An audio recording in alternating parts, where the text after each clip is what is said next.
Hola, ¿qué tal están? Bienvenidos. Mi nombre es José Manuel López García. Comentario de la carta a Meneceo. Epicuro, que es el autor de esta carta a Meneceo, es uno de los filósofos más importantes de la antigua Grecia. Y realmente se lo merece porque escribió numerosas obras en su vida. Nació en el 341 a.C. y murió en el 270 antes de nuestra era.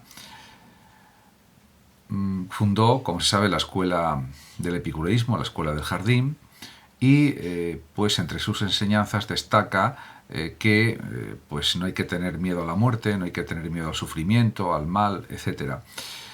Uno de los textos o de los fragmentos más importantes dentro de sus obras es la Carta a Meneceo, uno de sus textos más significativos. A partir de ahí voy a leer pues un fragmento de la Carta a Meneceo y voy a plantear pues algunas de las cuestiones que surgen en el mismo texto, haciendo un comentario literal frase a frase. Escribe Epicuro en la Carta a Meneceo. Es un texto pues muy importante y solamente voy a leer un fragmento de la carta. Y escribe así Epicuro: cuando decimos que el placer es la finalidad, no nos referimos a los placeres de los disolutos o a los que se dan en el goce, como creen algunos que desconocen o no están de acuerdo o malinterpretan nuestra doctrina, sino al no sufrir dolor en el cuerpo ni turbación en el alma. Pues ni banquetes, ni orgías constantes, ni disfrutar de muchachos, ni de mujeres, ni de pescados, ni de las demás cosas que ofrece una vida lujosa, engendran una vida feliz, sino un cálculo prudente que investigue las causas de toda elección y rechazo y disipe las falsas opiniones de las que nace la más grande turbación que se adueña del alma. De todas estas cosas, el principio y el mayor bien es la prudencia. Por ello, la prudencia es incluso más apreciable que la filosofía. De ella nacen todas las demás virtudes, porque enseña que no es posible vivir feliz sin vivir sensata, honesta y justamente, ni vivir sensata, honesta y justamente sin vivir feliz. Las virtudes, en efecto, están unidas a la vida feliz, y el vivir feliz es inseparable de ellas. Primera cuestión que habría que tratar es que los planteamientos que establece Epicuro en su filosofía helenística, que podemos calificar de hedonista, pero hedonista en el buen sentido del término, pues tiene ciertos parecidos con el estoicismo, porque por supuesto Epicuro estaba al tanto del estoicismo, que surgió en el 306 antes de nuestra era, más o menos en la misma época, al mismo tiempo prácticamente que la doctrina de Epicuro, y porque además ambas escuelas filosóficas pues coinciden en la búsqueda de la paz interior, de la calma, de la tranquilidad, y esto realmente pues es lo que también busca Epicuro. En definitiva, la ataraxia, la tranquilidad o serenidad de la mente, es una de las metas del ser humano, podemos decir. Y luego la unión de las virtudes con la vida feliz, pues también es algo que se puede poner en común con el estoicismo. Por tanto, si bien el estoicismo insiste en que el placer es algo negativo, el excesivo número de deseos o los deseos en principio también son algo negativo, diríamos que Epicuro establece pues más moderación en esas valoraciones y por tanto pues reconoce que hay placeres moderados y necesarios, placeres inmoderados e innecesarios, etc. En cuanto a los principales problemas que plantea este texto que acabo de leer de Epicuro, pues se puede decir que si nos fijamos pues es fundamentalmente la cuestión del placer y de los placeres, que pueden ser, diríamos, placeres adecuados y también placeres excesivos.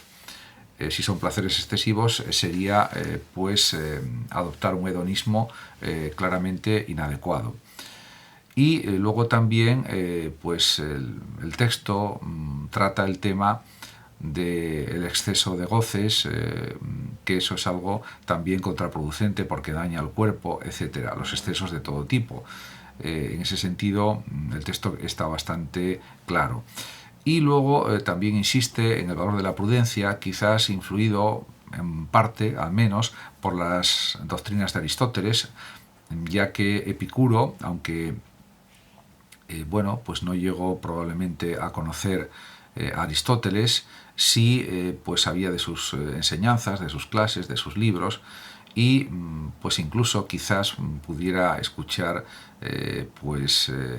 las enseñanzas de Aristóteles por parte de alguno de sus discípulos, quizás.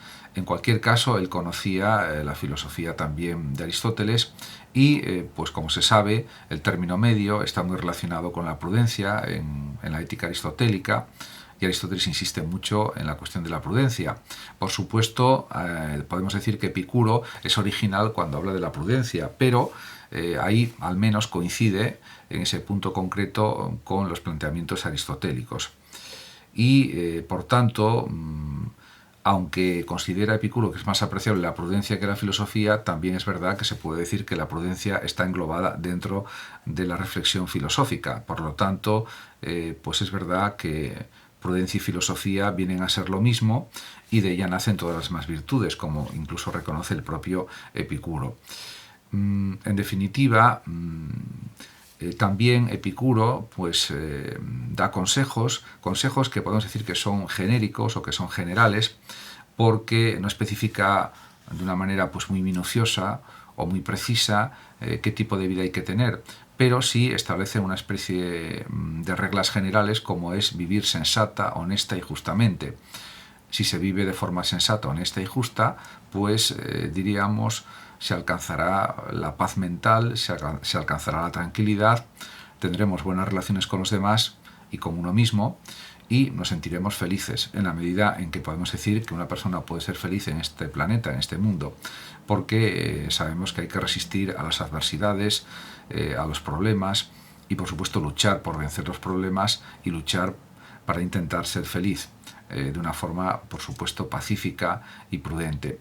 En este sentido, pues diríamos que los planteamientos de Epicuro no son muy distantes de los que establece, por ejemplo, Zenón, el creador del estoicismo, o Crisipo u otros filósofos estoicos de su tiempo.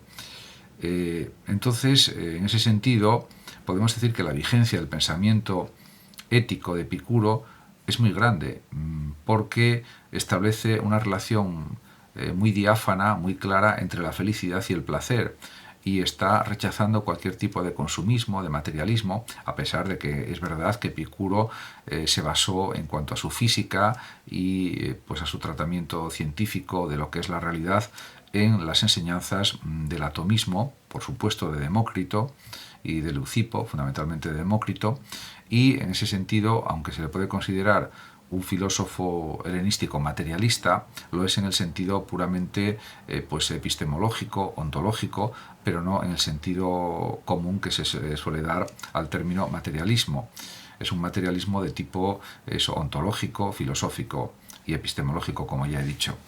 Por tanto, podemos decir que Epicuro nos enseña a tener una vida más tranquila, más calmada, más reflexiva, y por supuesto disfrutar de las pequeñas cosas de la vida, que son grandes en realidad, como es la amistad, como es pues una comida frugal pero una buena comida, disfrutar de los placeres del diálogo, de la charla, de las conversaciones, y por supuesto disfrutar también de diversiones que no sean excesivas.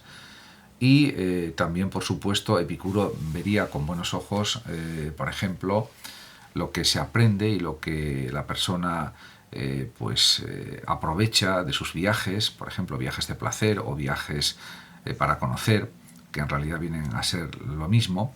Y todo eso pues supone que en sus planteamientos hay una perspectiva muy actual, incluso. De hecho, pues este cálculo prudente que él también señala que es necesario en la vida, pues lo es hasta un cierto punto, porque es verdad que no podemos prever todo lo que va a pasar en la vida, pero sí eso no significa que no haya que buscar actitudes prudentes, sensatas, moderadas, para no caer en los excesos. En ese sentido está de acuerdo, por ejemplo, con la ética eudemonista aristotélica y también con la ética estoica, y podríamos decir que en cierto sentido también con otras escuelas éticas antiguas. Además, diríamos que Epicuro no es escéptico porque conoce muy bien pues lo que es la vida, lo que es la realidad, lo que es la experiencia de la vida, y por lo tanto estos consejos, estos planteamientos también se basan en su conocimiento del alma, de la realidad humana y de la sociedad. En este orden de cosas, ciertamente, como él conocía muy bien la vida mundana, pues aconseja a sus discípulos no meterse en política, cosa que en cambio los estoicos decían lo contrario. En cualquier caso, pues esto él lo hace desde la perspectiva de buscar la serenidad, que es uno de los mayores placeres del alma también. Por lo tanto, diríamos que para Epicuro buscar el placer está bien siempre que no sea excesivo o que no repercuta en nuestro propio perjuicio físico, mental, etc. Y por supuesto que ese placer no daña a los demás, tampoco. Y a partir de ahí, por supuesto, podemos decir que sí es una filosofía hedonista, pero con estas matizaciones que he realizado. Muchas gracias a todos por su atención. Saludos como siempre a los oyentes de Radio Sofando de México. Y por último decir que los que lo deseen pueden compartir este vídeo en sus redes sociales, darle like o suscribirse a mi canal de YouTube. Hasta siempre.